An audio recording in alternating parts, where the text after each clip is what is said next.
Boa noite, galera, tudo bem?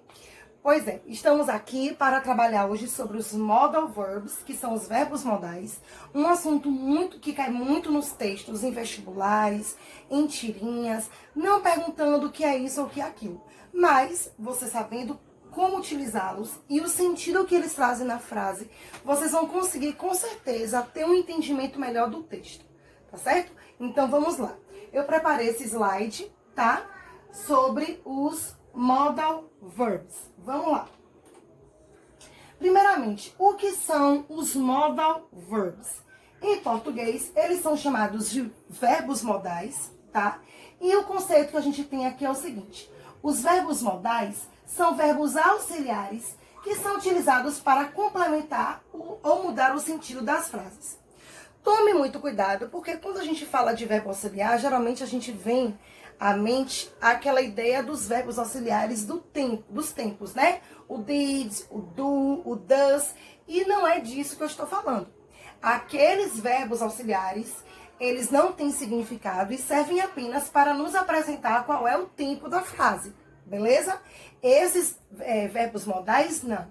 Eles têm significado e eles vão mudar completamente o sentido da frase. E assim, para cada objetivo, você vai utilizar um determinado modal, tá? Como a gente vai ver agora. Primeiro vamos ver qual é a estrutura do uso dos verbos modais na frase. Como é que eles aparecem? Onde eu coloco os modais? É uma dúvida muito comum, né? Quando a gente vai produzir frases, a gente fica sempre naquela dúvida se ele vai ser colocado antes do sujeito ou depois do verbo, enfim. Então, vamos tirar essa dúvida agora. Vamos lá. Eu utilizei esse símbolo aqui para dizer que são as frases afirmativas, esse símbolo para dizer que são as frases interrogativas e esse símbolo para dizer que são as frases negativas, tá? Então, como vocês podem ver, né? Vou chegar para cá para vocês perceberem. Na frase afirmativa, percebam que o verbo modal vai vir entre o sujeito e o verbo principal, ok? Então, na frase afirmativa, você vai usar o verbo modal entre o sujeito e o verbo principal. Já nas frases interrogativas, ou seja, nas perguntas, você vai colocar esse verbo modal na frente do sujeito, tá? Então, você coloca o verbo modal para depois colocar o sujeito e logo após o verbo principal. E por fim, as frases negativas, você vai seguir a mesma estrutura da frase afirmativa, porém você vai acrescentar o not, tá? Nesse verbo modal, tornando assim a sua frase negativa. Ou seja, ele virá entre o sujeito e o verbo principal, só que na negativa, ou seja, com o not, ok? E eu trouxe para vocês 3 exemplos, tá? Eu vou dar um zoom aqui rapidinho na câmera. Não deu porque é selfie, mas eu acho que dá para vocês perceberem, né? Os 3 exemplos que eu coloquei aqui. O primeiro exemplo, que está na frase afirmativa, tá? She could be busy preparing dinner. Então, eu tenho aqui o sujeito she, eu tenho aqui o could, que é o verbo modal, tá? E tenho o be, que é o verbo principal da frase. Perceba que eu coloquei entre o sujeito e o verbo principal.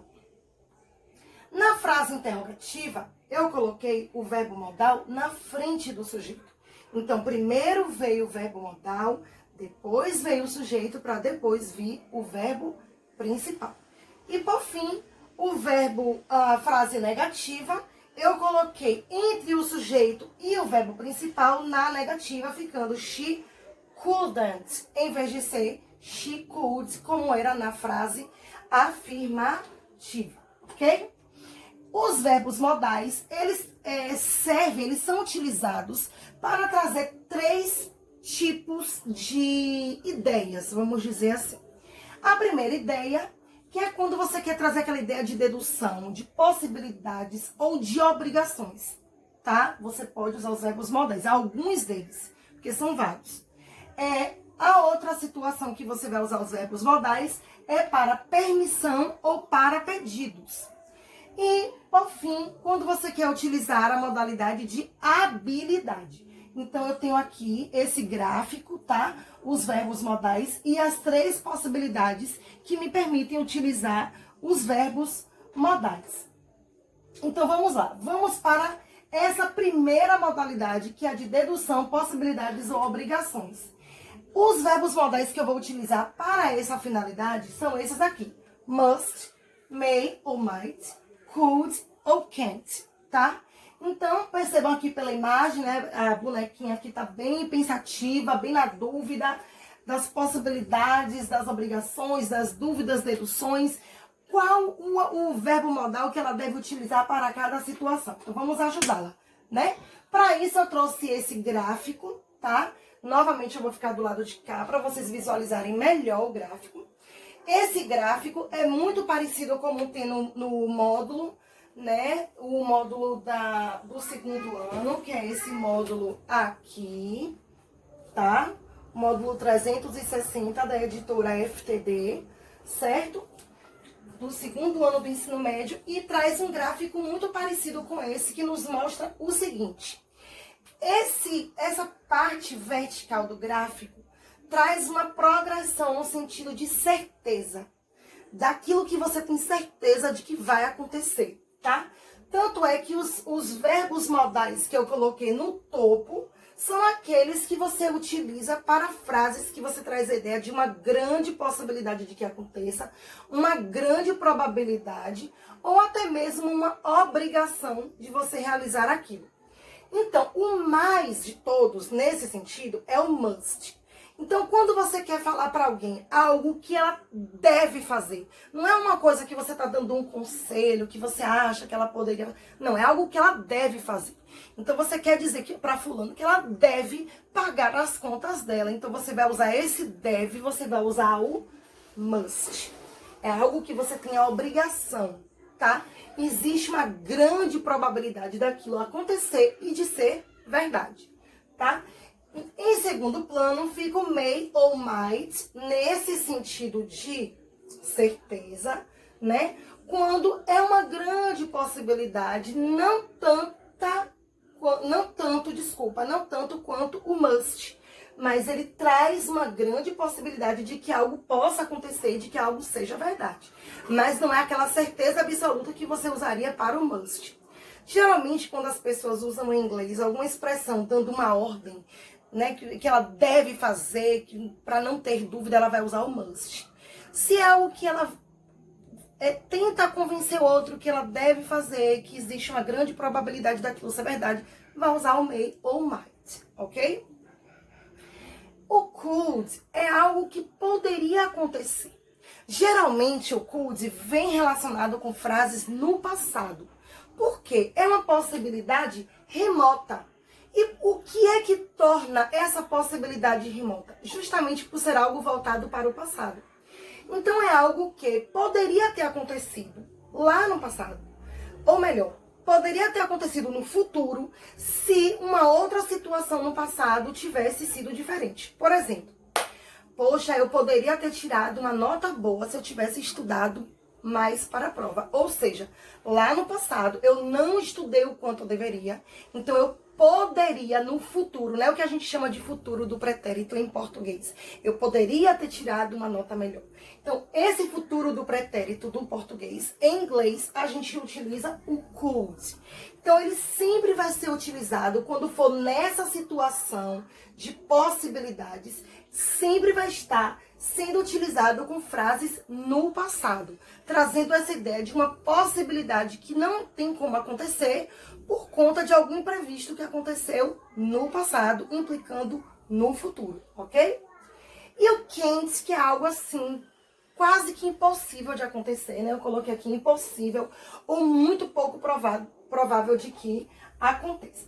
Então, vamos lá para os exemplos. Vamos ver isso na prática, como que acontece, tá? Nesse slide aí, como eu coloquei para vocês, o primeiro exemplo eu dei sobre o must, tá? Essas figurinhas são apenas ilustrativas, certo? Detenham-se às frases que a gente vai colocar aqui. Então, you must pay your bills. Você deve pagar as suas contas, tá? Então foi algo que você vê que tá com exclamação, uma entonação forte. É algo que uma pessoa tá dizendo pra outra que ela deve, que ela tem a obrigação de fazer, por isso ela usou o must, tá? Já na segunda frase, usou o may. A pessoa foi lá fora na varanda, viu que o tempo não tá muito bom, tá perto, né? Ela acha que vai chover. Tá muito provável que chova. Não é aquele dia que você tá vendo lá todo ensolarado e você acha que pode chover. Não, você já viu o tempo todo feio, já sabe que vai chover, então você vai usar já o may, tá? It may rain tomorrow. Ou seja, deve chover amanhã. Mas esse deve chover não é baseado em um dia ensolarado que eu acho, que eu estou prevendo que vai chover. Não, é baseado em algo que me traz uma certeza de que vai acontecer. Mas justamente por ser algo voltado para o futuro, é algo que eu tenho uma possibilidade, mas não uma certeza absoluta, tá? Então, por isso usou o may e não o must. Até porque o must, como eu falei, ele é mais utilizado, não é que é sempre, mas ele é mais utilizado para ordens, para frases que a pessoa está tentando colocar na cabeça da outra, aquilo que é uma obrigação dela de fazer, ok? E por fim, o terceiro exemplo, eu coloquei, Jane could have been a doctor. Jane poderia ter sido uma médica. Aí eu posso até colocar numa prova essa frase e colocar lá frases que você deve julgar. E eu digo assim, Jane é uma médica. Como é que eu vou saber se Jane realmente é uma médica? Porque aqui não está dizendo se ela é, ou Jane gostaria de ser uma médica. Sim, ela pode até, traz até a ideia de que ela gostaria de ser. Mas o que esse could trouxe de informação para essa frase? Algo aconteceu lá no passado, na vida de Jane, que impossibilitou dela se tornar médica, tá? Tanto é que eu coloquei a frase no present perfect. Eu usei o have e usei o particípio. Então, Jane poderia ter sido, né? Poderia ter sido uma médica. Mas algo aconteceu para que isso não acontecesse, tá? Então, como eu falei antes para vocês, é uma possibilidade mais remota, porque está ligada a uma situação que é no passado, tá? Vamos passar ao próximo slide. Esse é o quarto exemplo, que eu trouxe um diálogo. Esse diálogo acontece entre o dad, o pai, né, e o filho. E aí o filho, que é a letrinha A, o filho fala para o pai, Dad, there is no money in your wallet. Não há dinheiro na sua carteira. E aí o pai responde, That can be possible. I just went to the bank. Tipo, não pode ser possível. Ele poderia colocar no lugar disso tudo aqui, ele poderia apenas colocar It's impossible. É impossível, né? Eu acabei de ir ao banco. Então, é algo que aconteceu, mas que existia uma probabilidade muito remota para aquilo ter acontecido, certo? É quase que uma impossibilidade, ok? Então, espero que com esses exemplos, vocês tenham compreendido a diferença entre esses modais no sentido de possibilidades. Dissemos também, lá no começo, que alguns verbos modais trazem essas duas circunstâncias também, que são permissões ou pedidos. E aí eu coloquei lá, né, o bonequinho lá implorando, please, please, ele tá lá implorando, porque traz essa ideia de pedido, de solicitação. Então vamos lá. Deixa só eu colocar esse teclado aqui em cima, para eu não ficar atravessando toda. Então vamos lá. Atenção, attention. Quando eu quero usar essas duas situações, os verbos modais que eu vou utilizar são can, may ou could, tá? Qual é a diferença? Todos eles, os três, vão trazer em termos de significado a mesma coisa. Os três vão significar poder no sentido de permissão. Eu posso, você pode, tá? O que vai diferenciar um do outro não é o significado. É a circunstância e a relação entre a pessoa que vai utilizar o verbo modal com aquela outra com quem ela está falando. Se essa relação for uma relação de informalidade. Você quer pedir algo para alguém, você quer fazer uma solicitação para alguém. E essa solicitação é informal. É alguém que você tem intimidade, é um amigo, é seu pai, é sua mãe. Então você pode utilizar o can. Kelly, se eu usar o may está errado? Não, em termos de significado, não. A pessoa vai entender normalmente. A única diferença é que vai trazer essa ideia de formalidade ou não a frase, tá?